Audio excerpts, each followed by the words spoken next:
Top of the morning to you. Yes, it's breakfast time, the most important meal of the day, even for Superman. Yes, that's what everyone says. It's important to have breakfast because it boosts your metabolism and gives you energy for the day. So let's have a look at this. I remember I was at a hotel, the Hilton Hotel, and I was coming back from dinner. I was in the elevator going up to my room, and I was in the elevator with a couple, quite an overweight couple, and I said, "Where have you been?" They said, "Oh, we've had a lovely dinner at the buffet." I said, "Well, that's great."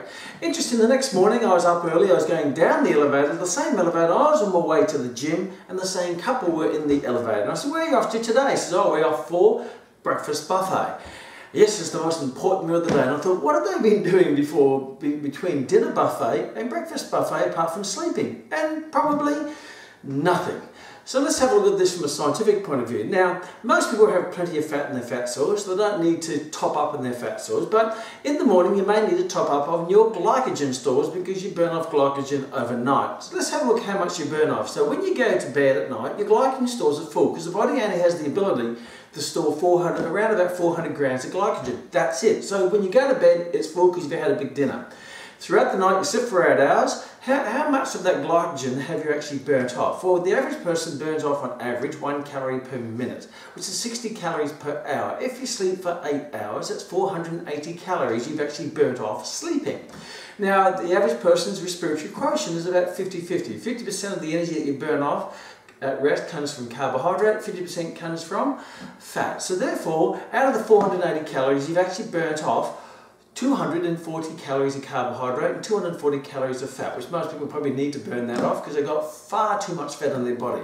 So you've burned off 240 calories of carbohydrate. Now, how many grams of carbohydrate is that? Now, 1 gram of carbohydrate has 4.5 calories. So let's divide it by 4, 4 into 240. So you've actually burned off 60 grams of carbohydrate throughout the night, or glycogen, the storage form of carbohydrate in the muscle tissues, in the muscle cells. So you burn off 60. So you went to bed and you had 400 grams. You wake up in the morning, you burn off 60. So you still got 340 grams of carbohydrate in your body. So the tank is now probably 3/4 full. It's gone from full to 3/4 full. What I do know, if I get up in the morning and I hop in my car and my petrol tank is still 3/4 full, the last place I'm going to take my car is to the petrol buffet to top it up because I've got plenty of petrol to get me through today. So to go and have breakfast after a big meal at night to have energy for the day is quite silly from a physiological point of view. So you don't need to top it up, but you particularly don't need to go to the buffet and put in probably 300 or 400 grams of carbohydrate through stuff in your face. So the breakfast you don't need to have a big breakfast to top up overnight.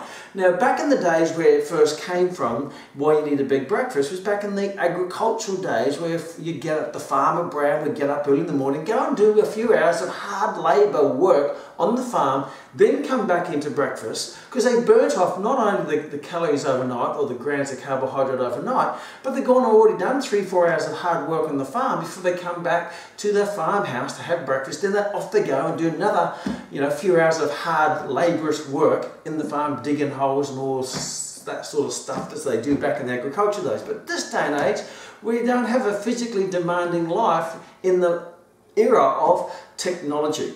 So maybe after a big night's sleep, you may probably have a couple of pieces of fruit or maybe a bowl of cereal, but not a huge breakfast because you only need to top up 60 grams. And does it boost your metabolism? Well, yes. But how much? Just say, for example, you boost your metabolism by 10%. So now at rest, you go from burning 6 calories per minute to 6.6 calories per minute. So that's an extra 6 calories, extra 0.6 of a calorie per minute. So just say that in an hour is now, instead of burning off 60 calories, you're now burning off 66 calories. So you're burning off an extra 6 calories per hour by having breakfast. And then considering that it'll probably be 4 hours before your next meal or 3 hours before your next meal, well, that's 6 by 3 or 4, say 20 calories. So you burnt off an extra 20 calories because of having that meal in the next 4 hours. So you've eaten 500 calories to burn off an extra 6 calories. If your goal is losing weight, to have breakfast to boost your metabolism, you actually will be putting on, instead of burning off, you're burning off extra 6 calories, but you've eaten 500 to burn off that 6. Does that make any mathematical sense whatsoever? So yes, have a light breakfast. The old saying, you know, if you have a big meal at night time, then you probably don't need a big breakfast because you've still got plenty of petrol or energy in the tank. If you missed dinner, then maybe you need a bit of breakfast. If you got up in the morning, done a lot of exercise, you need a bigger breakfast. If you haven't done anything, you have a little breakfast. So it boils down to activity. If you move more, eat more. If you move less, eat less. That would be no super cow poo.